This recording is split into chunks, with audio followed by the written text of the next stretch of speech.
Assalamualaikum warahmatullahi wabarakatuh. Alhamdulillahirabbil alamin. Salatu wassalamu ala asrofil anbiya wal mursalin wa ala alihi wa sahbihi ajmain. Allah Ta'ala fil Qur'anil Karim, bismillahirrahmanirrahim. Wala takunu kalladzina nasullaha fa ansahum anfusahum ulaika humul fasiqun la yastawi ashabun nari wa ashabul jannati humul faizun. Shadaqallahul azim.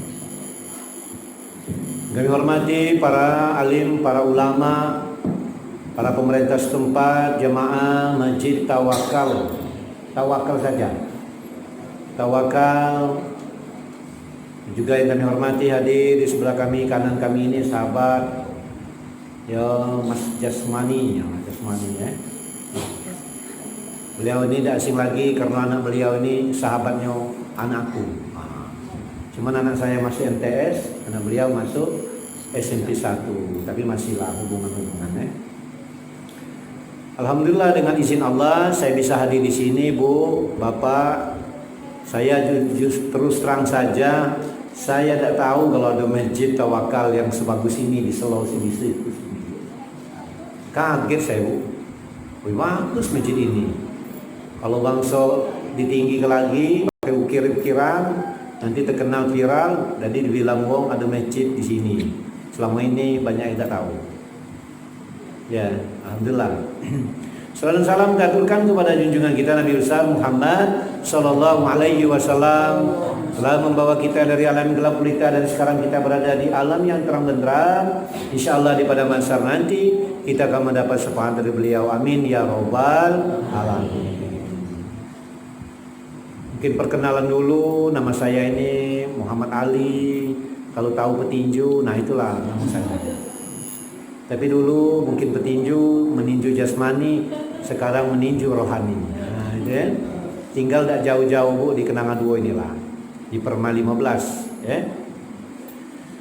Bapak Ibu yang kami hormati, malam ini saya diberi diberi kesempatan untuk tausiah menjelang Isya. Tentunya tidak banyak yang saya sampaikan pada malam hari ini.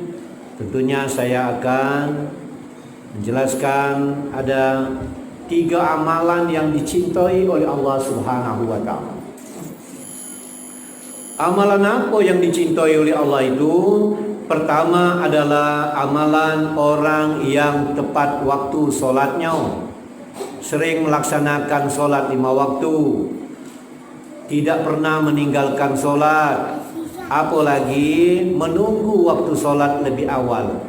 Nah, amalan-amalan seperti inilah amalan yang dicintai oleh Allah Subhanahu wa Ta'ala.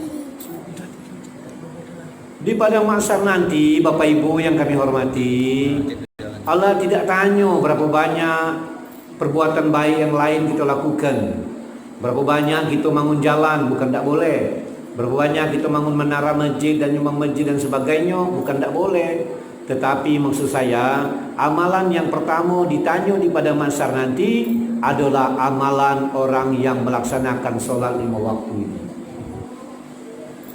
Kalau hari ini ada orang yang menunggu waktu sholatnya, itu orang hebat di muka bumi saat ini. Belum azan dia duduk di sejadah. Belum azan orang sudah duduk di sejadah.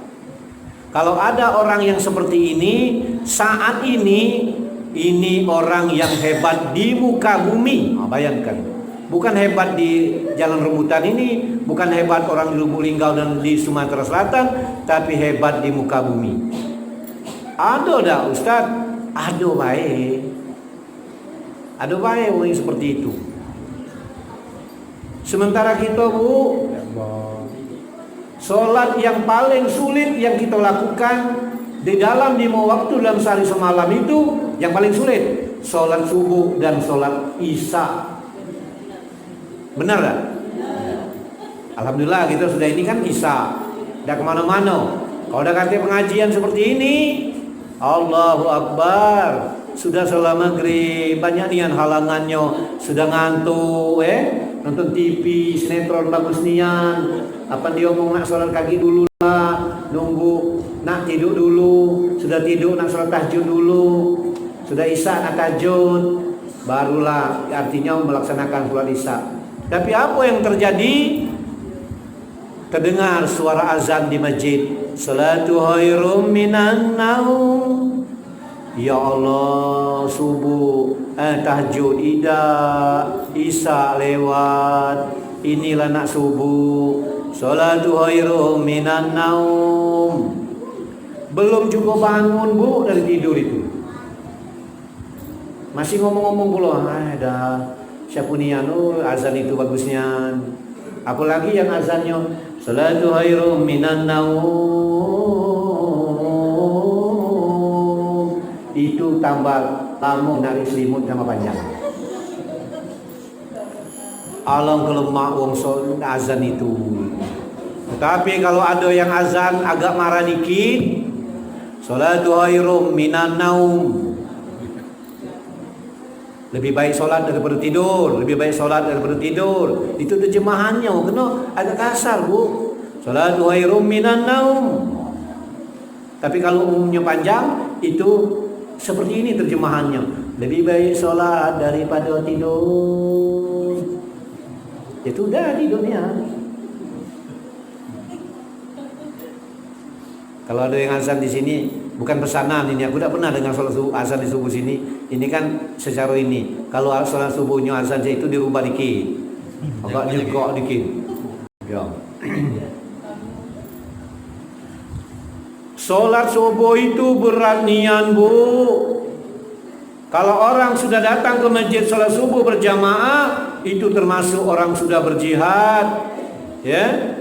Pada dalam Al-Quran, ya ayyuhalladzina amanu hal adulukum ala tijaratin tunjikum min azabin alim tu'minuna billahi wa rasulihi wa tujahidu fi sabilillah bi amwalikum wa anfusikum zalikum khairul lakum in kuntum ta'lamun.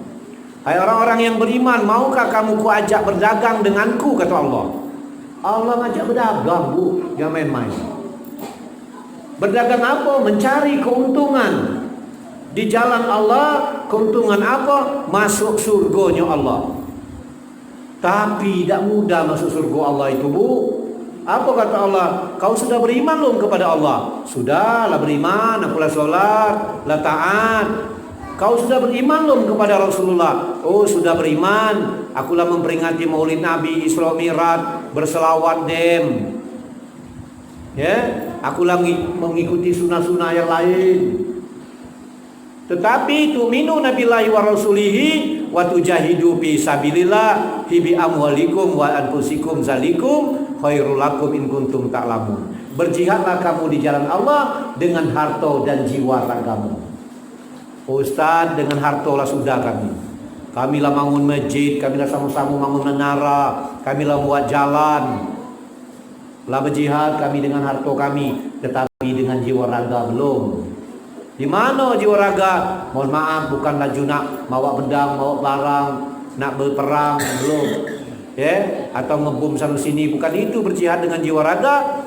Pergi ke masjid ini termasuk berjihad fisabilillah.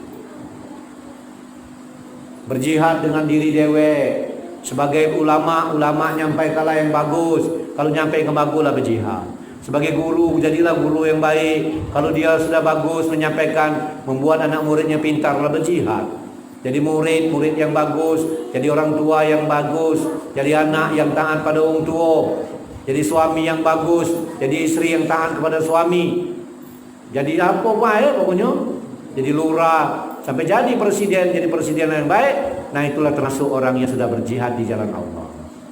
Nah tinggal lagi kita ngukur baik. Itu nih lah termasuk atau belum macam itu. Amalan yang pertama adalah amalan yang dicintai oleh Allah, adalah orang yang taat beribadah tadi, sholat 5 waktu dalam sehari semalam.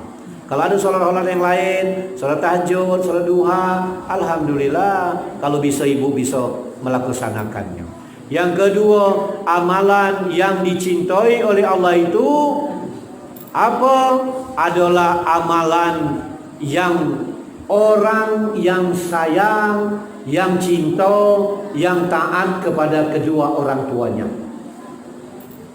Kalau orang tua masih hidup, datangi, minta maaf kepadanya. Kalau orang tua telah meninggal dunia, minta maaf melalui Allah. Gimana caranya Pak Ustaz? Ya Allah, ya Tuhanku, tolong sampailah permohonan maafku kepada kedua orang tuaku yang sudah tiada, karena semasa hidup aku banyak mengecewa dirinya.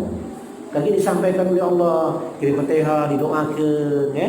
Yang masih hidup datangi, njuk rendang, ya, njuk pindang. Tak mungkin untuk tu marah boleh njuk pindang, njuk rendang, ya. Dikirim SMS melalui macam-macam sekarang udah WA, Facebook, Twitter dan sebagainya. Mohon maaf Bu, itu. Tetapi jadi wong tua ni galak pula seperti ini kadang-kadang tu. Apa anak minta maaf dia selalu jawab tiada maaf bagimu. Karena ada dusta di antara kita. Asam. Kalau kena memannya je. Iya, janganlah jadi wong tua itu ya. Kalau anak sudah minta maaf, kita maafkan. Nah, itu.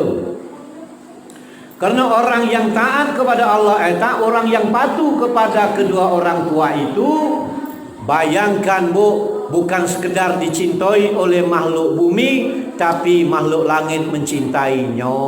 Terbukti di mana? Ada sebuah kisah Wais Qurni, orang yang tinggal di negeri Yaman, itu dia tinggal sama orang tuanya cuma berdua, orang tua laki-lakinya sudah meninggal dunia Bu. Ibunya dalam keadaan sakit stroke, tak bisa berjalan, ya. Kemudian Wais Qurni ini seorang pemuda yang taat kepada orang tuanya, pagi-pagi dimandikannya, ya Bu, dibajukannya, disuapi makan dan sebagainya. Pada suatu ketika ibunya bilang terhadap Wais Qurni, "Wais, ngapa Bu? Tahun depan ku nak naik haji," dia. Wais Qurni dalam hatinya bingung. Nak nyawa bio, duit tak ada. Nak diajak berjalan, ibuku dah baca berjalan. Nak dipikul negeri Mekah dari Yaman jauh. Tetapi sebagai anak yang patuh kepada orang tua, langsung dia jawab, "Siap Bu, tahun akan datang musim haji, kita berangkat naik haji." Wah, luar biasa Bu. Akhirnya Wais Qurni beli ke pasar, beli keledai Bu. Beli keledai kecil, dibawanya ke bukit pagi-pagi ngenjuk makan, sore dipikulnya lagi ke rumahnya, besok dibawanya ke bukit lagi ngenjuk makan, sore dibawanya ke rumah. Tiap hari keledai semakin membesar. Uang kampung ngomong apa? Wais Qurni gila je. Beli keledai dibawa pergi, bolak-balik dipikul. Ternyata Bu, Wais Qurni melatih ototnya supaya kuat. Biar kaget musim haji, ibunya dipikulnya. Ternyata benar Bu, setelah itu musim haji, ibunya diangkat. Apa ringannya, jangan angkat bantal deh. Dipikulnya sampai ke Mekah Al-Mukarramah, sampai ke negeri Mekah musim haji. Ketika tawaf, ketika dihijir Ismail, dia berdoa kepada Allah, "Ya Allah, sembuhkanlah penyakit ibu aku ini." Ternyata Wais Qurni juga punya penyakit kupak Bu, putih-putih di badannya. "Ya Allah, sembuhkanlah penyakit yang ada di diriku ini." Disembuhkan oleh Allah, cuman ditinggalkan oleh Allah di dekat tangannya saja untuk sebagai ciri lah. Setelah balik ke negeri Yaman, kemudian ibunya ngomong juga dengan Wais Qurni, "Hai Wais Qurni, anakku, aku pula nak berasal." Ini Wais Qurni ngomong dengan ibunya, "Hai ibuku, aku juga nak ada rasan dengan ibu. Nak apa nak kau? Aku nak bertemu dengan Rasulullah di Madinah." Apa kata ibunya? "Silakan kau pergi, titipkan saja aku dengan tetangga, dan ketika engkau datang ke rumah Rasulullah, ketika engkau datang di depan pintu Rasulullah, jangan kau tunda-tunda, segera kau pulang, karena aku sendiri di negeri Yaman ini." Ketika datang ke Madinah, nonton rumah Rasulullah, "Assalamualaikum ya Rasulullah." Ternyata Rasulullah lagi berjuang, berjihad, keluar berdakwah. Disambut oleh Siti Fatimah, dan dia bingung nak nunggu macam mana. Sementara ibunya berpesan mula datang ke depan pintu balik. tidak balik ibunya sendiri, tetapi sebagai anak yang taat kepada dengan orang tuanya, dia lebih memilih pulang cepat ke negeri Yaman. Ketika Nabi datang, nanya dengan anaknya Siti Fatimah, "Ya Fatimah, orang yang datang tadi adalah Wa'is Qarni." "Oi ayah, engkau tahu?" "Tahu." Jadi dia hidup di zaman Rasulullah. Rasulullah tidak pernah bertemu dengan Wa'is Qarni, tapi Wa'is Qarni tidak pernah bertemu dengan Rasulullah, tapi Rasulullah tahu siapa Wa'is Qarni ini. Singkat cerita, seluruh sahabatnya dikumpulkan oleh Rasulullah. "Kalau engkau bertemu di musim haji nanti dengan Wa'is Qarni, sujudlah tangannya dan mintalah nasihat kepada Wa'is Qarni." Waktu terus berlalu hingga di zaman Umar ibn Khattab sebagai khalifah, Wa'is Qarni baru datang ke Mekah Mukarramah untuk menunaikan haji. Kemudian ketemulah Umar ibn Khattab dengan Wa'is Qarni. Dipeluknya, dicium tangannya, bingung Wa'is Qarni. Seorang raja nyium orang biasa. Kemudian Wa'is Qarni singkat cerita meninggal dunia, Bu. Ketika Wa'is Qarni meninggal dunia, ketika orang mau memandikannya, wong lah banyak mandikannya. Ketika nak ngapankannya, lah banyak wong ngapaninya. Ketika nak nyolat, lah banyak orang menyolatinya. Ketika nak ngantar kuburan dan menguburkannya, telah banyak orang mengubur dan mengantar ke kuburannya. Ditanya seorang sahabat kepada Umar ibn Khattab, "Siapa orang-orang yang banyak ini?" Ternyata bukan sekedar makhluk bumi, tapi makhluk